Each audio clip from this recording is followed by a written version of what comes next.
sur Radio Victoire, votre journal.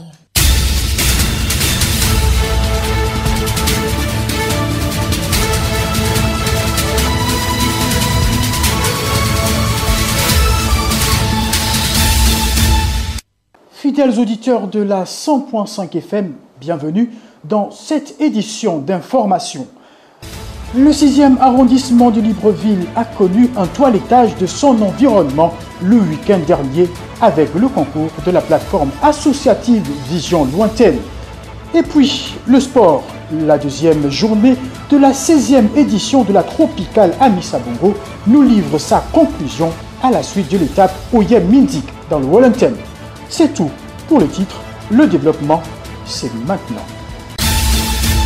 Un atelier de formation sur les impacts socio-économiques s'est tenu à Libreville sous l'égide du ministère de l'Aménagement du Territoire. C'était en présence de Jean-Pierre Méjean Salamba de notre rédaction. Direction générale de l'aménagement du territoire où les agents de cette direction ont été édifiés par les experts de l'agence judiciaire de l'État en collaboration avec ceux des impôts et du ministère du Travail sur les études menées par le ministère de la décentralisation, de la cohésion et du développement des territoires sur le plan social et économique. Lionel Ntsam, chef de service des statistiques au ministère du Travail.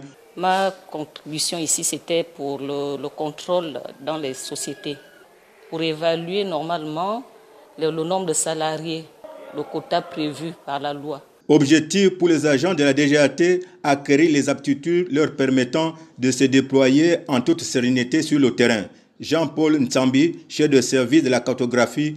De manière concrète, c'est recevoir, savoir comment on peut aller sur le terrain pour soit sanctionner, soit pour contrôler concrètement si une entreprise s'est installée. Il y a des recommandations qui sont faites au cours de l'étude d'impact environnemental et social. Si, surtout la partie sociale et économique, si ces recommandations n'ont pas été respectées, comment on fait pour les faire respecter ou pour punir les indélicats. Des contrôles qui devront permettre la vérification du nombre d'employés des nationalités gabonaises dans les entreprises, mais aussi la vérification de la mise en œuvre de projets socio-culturels et sportifs en faveur des communautés. Écoutons cette fois-ci Medou Yongi, directeur général par intérim de l'aménagement du territoire.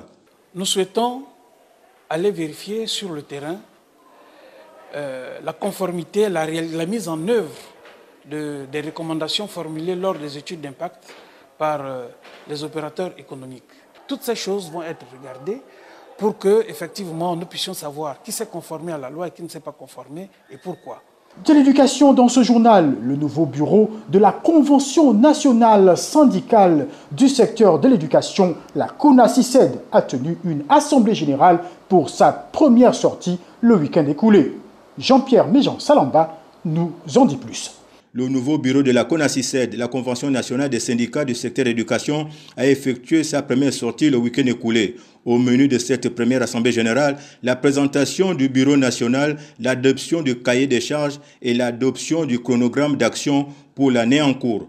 Alain Mwangwadi, délégué général de la CONACYCED. C'était donc notre première rencontre avec la base de la CONACYCED.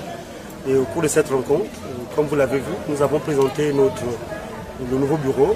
Et nous avons présenté à la base le projet de cahier de charges que le bureau avait élaboré. Et vous avez bien vu que la base a opté pour ce cahier de charges. Si nous retenons essentiellement qu'il y a deux points principaux, donc la régularisation de toutes les situations administratives et le paiement de rappel par la mise en place d'une enveloppe de 20 milliards pour apurement des rappels des agents du secteur éducation. Le nouveau bureau reste ouvert à toute négociation avec la tutelle, selon Alain Mwangwadi, délégué général de la CONACYCED. Nous sommes ouverts au dialogue, c'est d'ailleurs pourquoi nous avons pris rendez-vous avec notre base au 4 mars.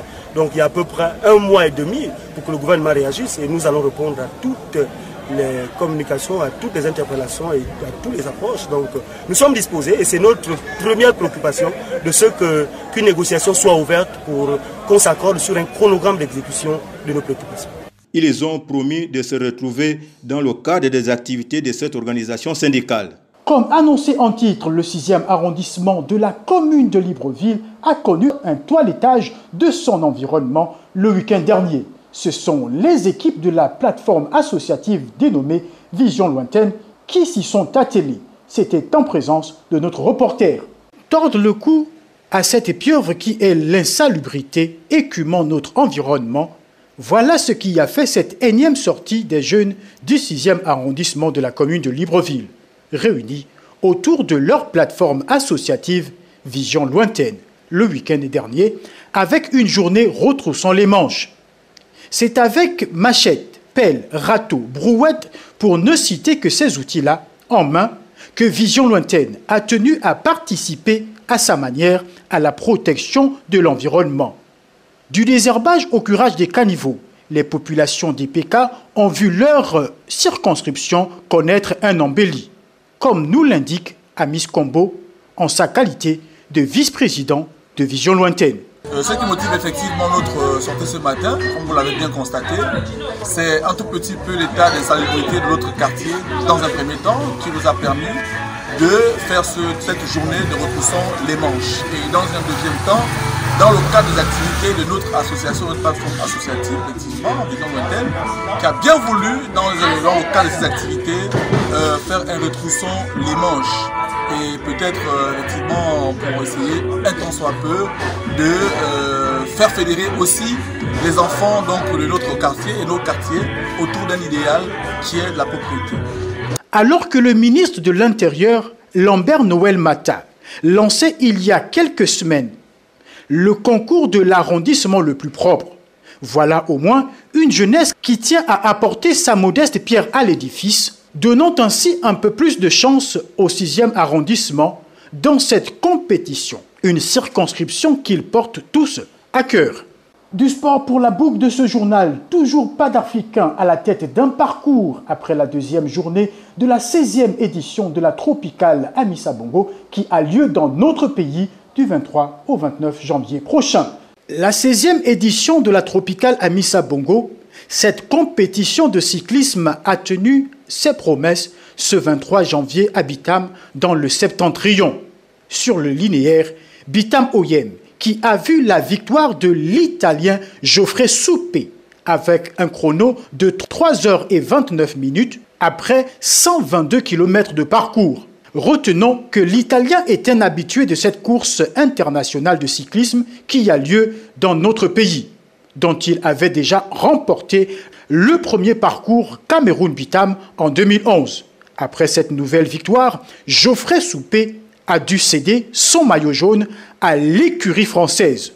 Pour cette deuxième journée de la 16e édition de la Tropicale Amissa Bongo, c'est le Français Jason Tesson qui a fini à la tête du peloton ce 24 janvier d'Oyem à Minzik avec un chrono de 2h28 et 21 secondes sur 111,5 km.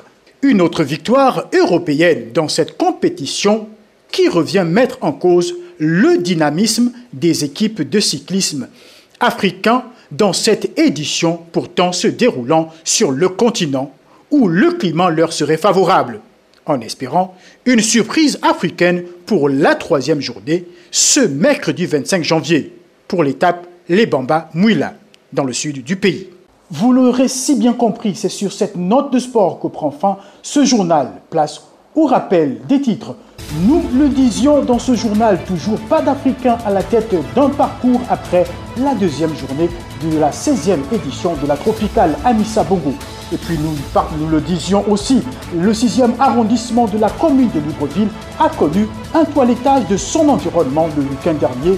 Ce sont les équipes de la plateforme associative dénommée Vision Lointaine qui s'y sont attelées.